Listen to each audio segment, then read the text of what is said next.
listening to the IELTS podcast. Learn from tutors and ex-examiners who are masters of IELTS preparation. Your host, Ben Worthington. Hello there, IELTS students. In this tutorial, Robert and myself, that's Robert Buckinghamshire, a former IELTS examiner. How are you doing, Robert? I'm fine. How are you, Ben? Super. I'm doing great, thank you. Great. And me, Ben Worthington. I'm an IELTS tutor. I've been teaching IELTS for a very long time. I started off with just standard English, but I wanted to specialize. I like getting results. So I started this podcast. And this is how I managed to train myself for preparing students. I interview experts about the IELTS exam, and then I used this advice with my students.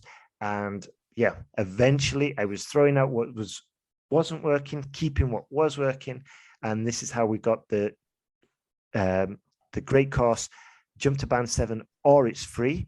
And that's to help you with your writing. And that comes with essay correction. So it's a very practical, very pragmatic way to improve your grade quickly. And just before we jump into this week's tutorial, I want to say a quick word from our sponsor. That's elsaspeak.com. With Elsa, you can get some immediate feedback on your pronunciation. You can watch tutorials on how to pronounce it. And it's not just the sound. The tutorials show you how you should, where you should put your tongue in your mouth. Is incredibly detailed. And it's just a great way to improve your pronunciation, your fluency, and learn correctly the first time when you're learning new vocabulary. And if you go to IELTSpodcast.com/Elsa, that's ELSA, you can get 40% discount on the Pro Pack. So it ends up at $27, and that includes the dictionary, the lessons, and the live feedback feature as well. Or you can get the Pro Pack for $75, which represents a massive 85% discount, and that's for the lifetime access. So let's jump into today's tutorial. What is today's tutorial about, Robert? Grammar, I think. We're looking at, particularly part 3, the speaking test, and how important grammar is. Yeah. Super. All right. So how would we start if we want to improve our grammar? Well, again, I mean, what do we need to get a high band score, a 7 or above in the grammar? I mean, when you think about it, it looks a bit simpler than anything else, doesn't it? Because, grammar appears to be, from the outside, something that's pretty well established. You get it right or you don't get it right. It's something hit and miss, as it were. But at the same time, the examiner is listening out, I think, for two things. From the point of view of complexity, how complex are your grammatical structures? And we'll have to think what that really means. And also how you manage to mix in a natural way, simple sentences or simple constructions with more complex ones. And how well you do it, how accurately do it. We're thinking of accuracy here. Is it right or is it wrong? Now, although, as we know, I mean, the exam is not a punishment. People don't take points away from you for making mistakes, but do they? Perhaps in terms of the grammar part here, there is an argument. We could say, well, it depends how many errors or how many mistakes you make. I mean, nobody's expecting perfection, of course not. You may occasionally get someone who is so good, probably better than the examiner anyway, and they get a 9 because they're really bilingual in the true sense of the word. But right. Of course, a few errors, a few little mistakes, perhaps those associated with your first language, and they've become kind of fossilized in your own speech. But errors that don't make understanding you at all difficult. You still get your points across very easily. You make sense. You're going to get a 7 or even, in the best case, an 8. But if you make fairly frequent mistakes, particularly with more complex structures, then Mm. probably we're looking at a 6. I mean, if occasionally the examiner is thinking, as an experienced teacher, I understand what this person is saying, but thinking of an ordinary native speaker who's not a professional language teacher, would they have any difficulties understanding this person? And Right. that is a criteria. When it goes down to a 5, you're thinking, yeah, this person makes so many mistakes, really, that understanding is kind of, it breaks down occasionally. Yeah. If I were an ordinary native speaker, I'd have to say, sorry, can you say that again? I didn't quite catch what you really meant. Are you saying that?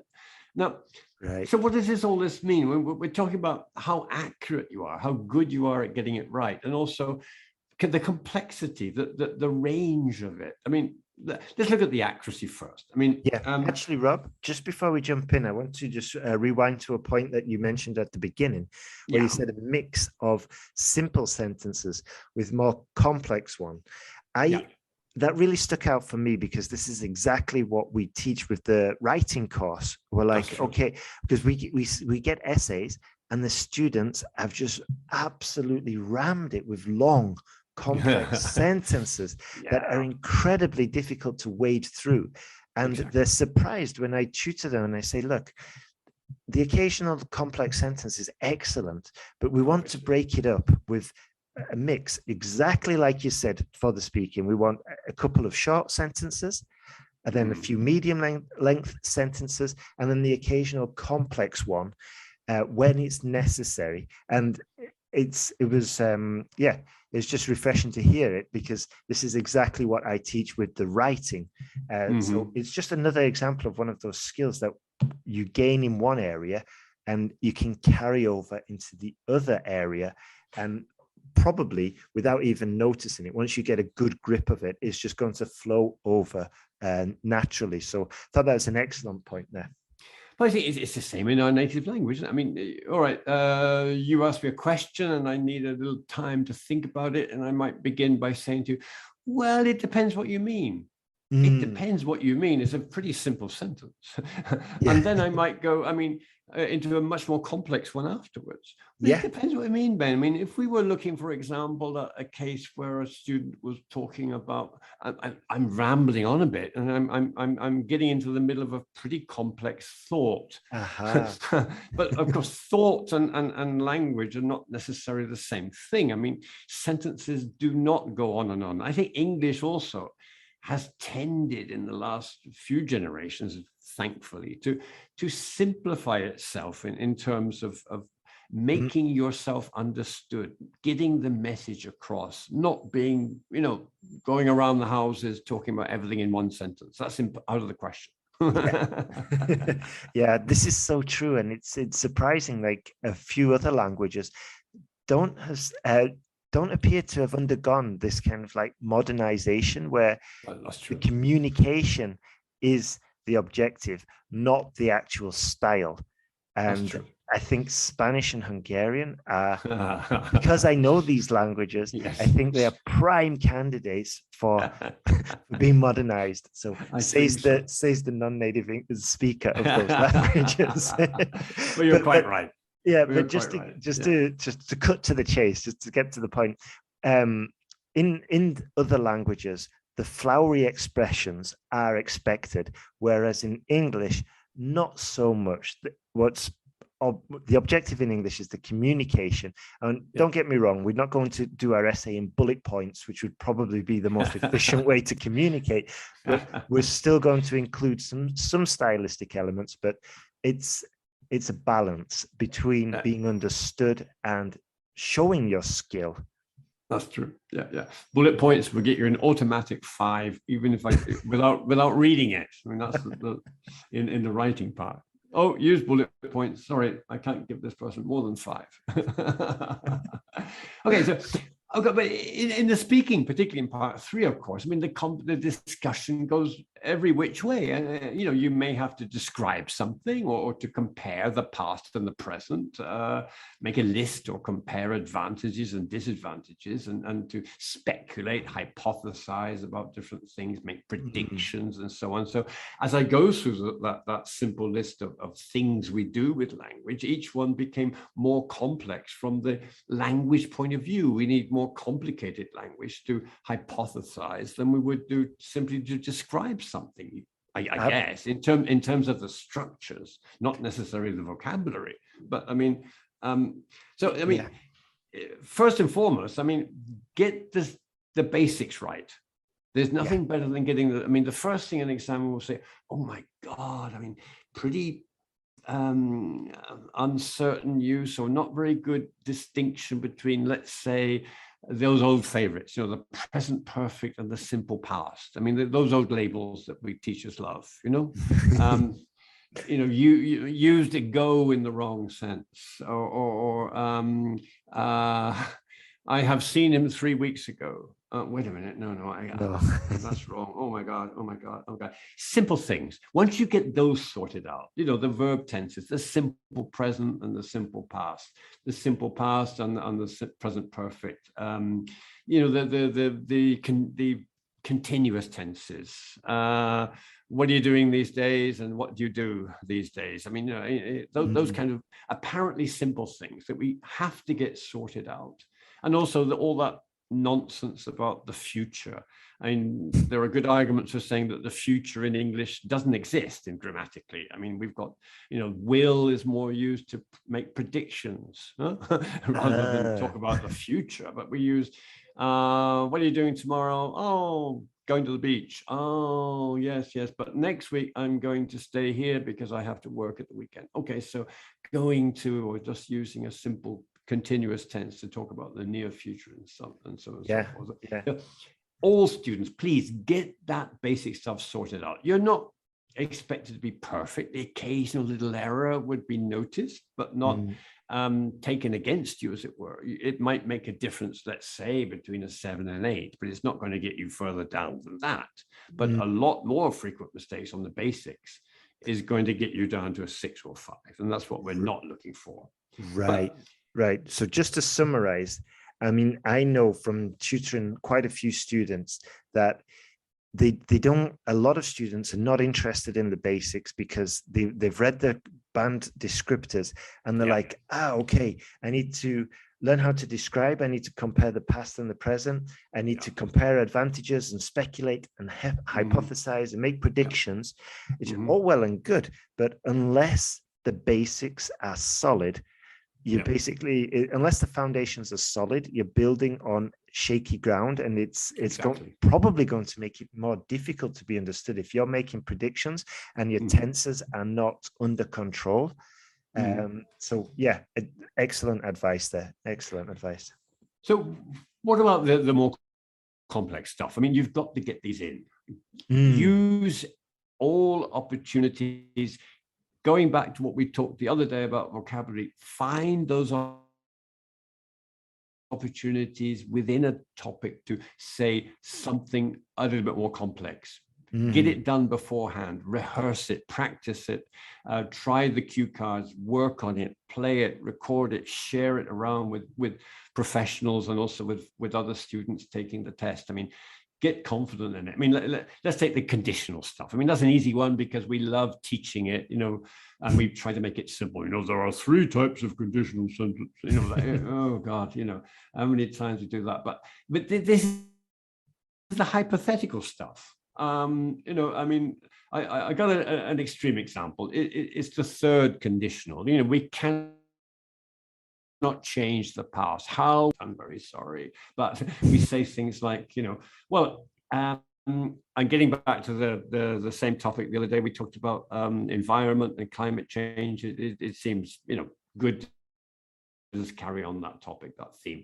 Impact of climate change had been recognized years ago, then perhaps we wouldn't be where we are today.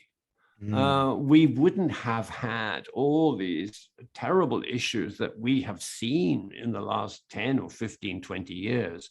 And I think if older generations had taken more care of the planet when they were younger, then the situation today would be very different, in my opinion. Wonderful. It's, you know, I'm going on a bit there, but I mean, you see how it goes. I mean, I tried to mix up there that idea of the what we call, you know, the if with the past perfect, and then is it reflected today, so it would be or wouldn't be today, or I'm referring entirely to the past. It wouldn't have been.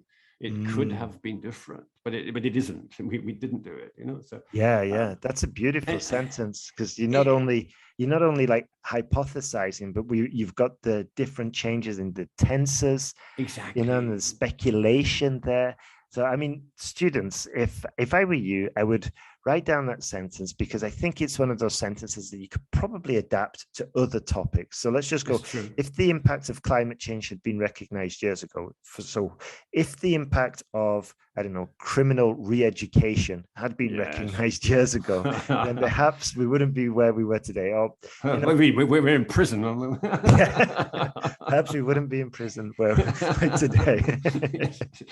Yeah, but yeah, it's just want to mention a tip there, that once you've learned a phrase like that, then you can interchange the vocabulary where it's appropriate, and you can use that phrase then for different topics, not only in the speaking, like we said, but in the writing as well. And it's little like steps like these, little activities that just stack the deck in your favor, so that you're going to work out with the Band 7. Yeah. I just thought of one for technology. You know, if I don't know, if the internet had not been adapted for public use, because I believe it was originally for military use, then our world today would be completely different. I mean, can you imagine a world without internet? Wow. Yeah. I mean, beautiful. Because you again, that's another common topic, isn't it? I mean, the other thing, and I think it's fascinating one. It's one of my particularly interesting area, what we call modality. I mean, modal verbs. You know, that fixed sets of, you know, your can, can't, should, shall, will, would, may, might, that kind of stuff. And you know, we teach them when we try to learn them. English is a bit subtle, isn't it? In some ways. I mean, I'm comparing it a little bit to Spanish. You know, when you compare, let's say, can and may in the two languages, because in Spanish they translate this as one verb usually, but I mean, of course, can is just something which is true, it's potentially true, whereas may is maybe true, maybe not. It's a possibility. I mean, don't forget the polite English person. If you invite them to a party, if you say, hey, you're coming to the party tomorrow, oh, I may do, that means no. I mean, they give you beware of the Englishman. I mean, they're not going to tell you the truth, are they? They're going to say, well, maybe. They usually mean no. I mean, this is so true. This is so true. Like, I've gotten myself into such situations where I thought it was a clear no, but then, and the person was still waiting for an answer. And in my mind, it was a clear no. But then when I sort of like reviewed it afterwards, and I looked at the words I used, if you take it literally, then there's still a possibility that I might go ahead. But what I ended up was saying was like, yeah, I'll get in contact if we go forward with this. That in my mind was a clear no. Exactly. Yes. But then I met the guy in the elevator, and he's looking at me, and I'm like, hi, and it's like, well. Yes. I've got the contract here. Are you going to sign it? Yeah, it's just but that's a good point. Yeah, don't take an Englishman on his word. Literally. That's probably a better way of saying it. And I think with all that stuff as well, I mean, once we get around all those verbs, it's those things that are kind of sometimes described as semi-modal expressions. I mean, all right, I did something which was difficult in the past. It took me a long time to do it. How do I say that? And a lot of students would say, oh, I did the homework. Yeah, I could do it. And what do you mean you could do it? Well, it was difficult, but I could do it. I think, no, what you want to say is I managed to do it. Ah, what's the difference? Well, we use that if we're saying something was pretty tough, but we did it in the end, in spite of all the hang-ups. I mean, and those are well worth looking at. I mean, I got an example here. Talking about climate change and stuff. I mean, it's quite a long sentence, but it begins like this.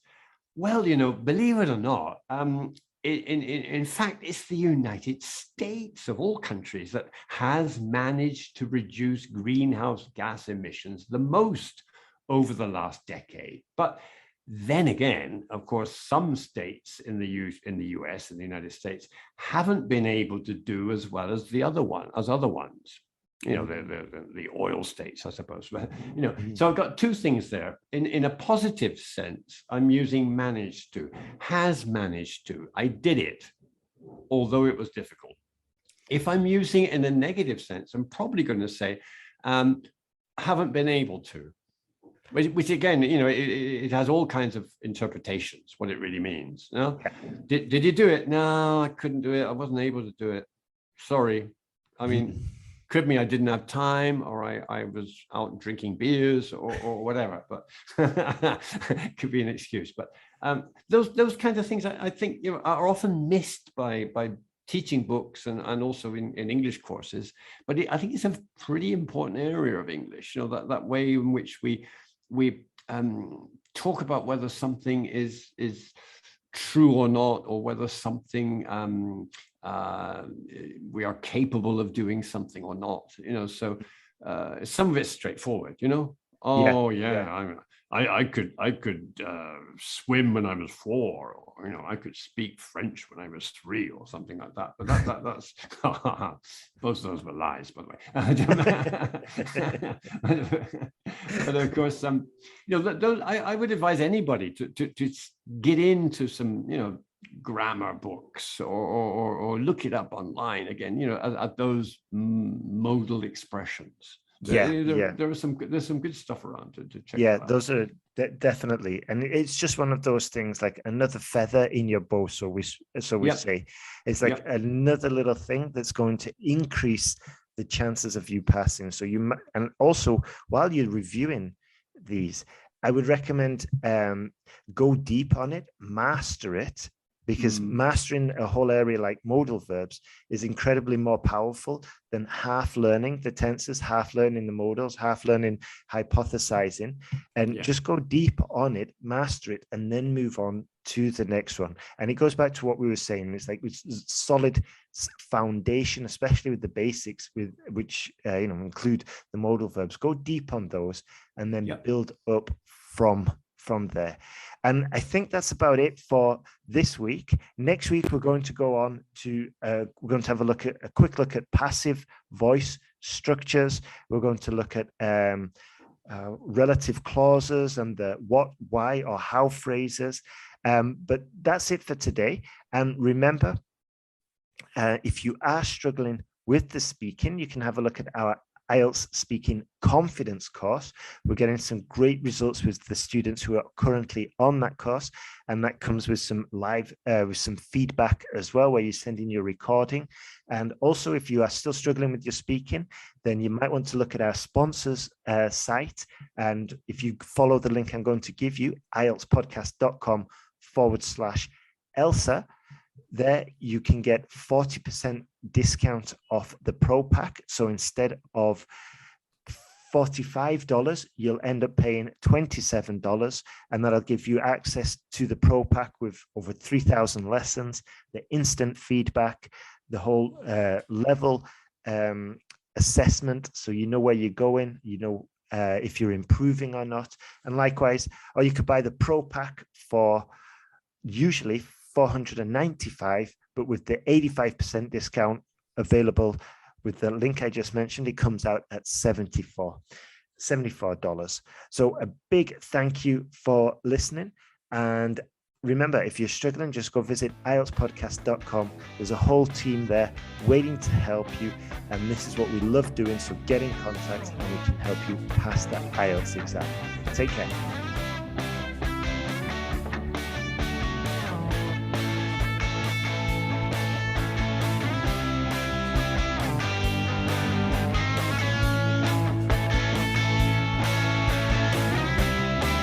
Thanks for listening to IELTSpodcast.com.